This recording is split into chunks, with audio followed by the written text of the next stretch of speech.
Once upon a time there lived a poor widow, whose son Jack did nothing all day but sit around and dream of adventure. One day Jack's mother said, "Son, our cow no longer gives milk. You must go and sell her at the marketplace, but mind you get a good price." Halfway to town, Jack was stopped by a threadbare stranger. "That's a fine-looking animal, boy." "Yes," Jack agreed, "but I must sell her." "I'll buy the cow and save you the trip to the market," offered the stranger. "But I must get a good price." "See these magic beans?" replied the stranger. "Plant them, and overnight they will reach the sky." This wonderful bargain completed, Jack ran home to tell his mother. But when she heard of what a poor trade he had made, she burst into tears and threw the beans out of the window. Early the next morning she heard Jack shout, "Mother! Mother! Come out and see how the magic beans have grown!"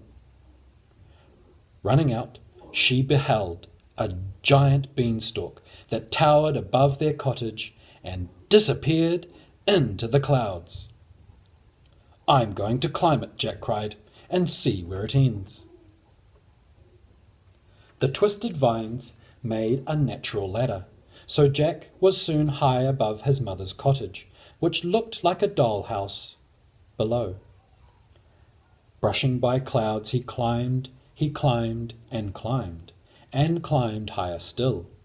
At last he reached the very top of the beanstalk and found himself in a wonderful land above the clouds. Right before him was a path, and the path led to a great castle.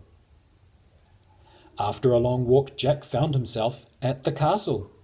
Venturing in the open door, he knew at once by the size of the furniture that he was in the home of a giant whose wicked deeds terrorized the countryside. Suddenly, a roar filled the air. "Fee, fi, fo, fum! I smell the blood of an Englishman!" It was the giant.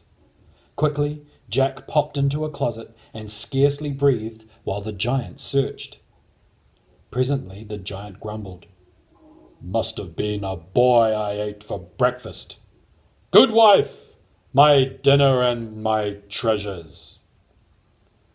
Through a crack in the door, Jack watched the giant devour half an ox and wash it down with a whole keg of wine, then take out 2 huge bags of gold. After counting his money, the giant commanded his little brown hen, "Lay!" and it laid an egg of solid gold. Then he spoke to the golden harp. "Play!" he said, and the sweetest imaginable music filled the air.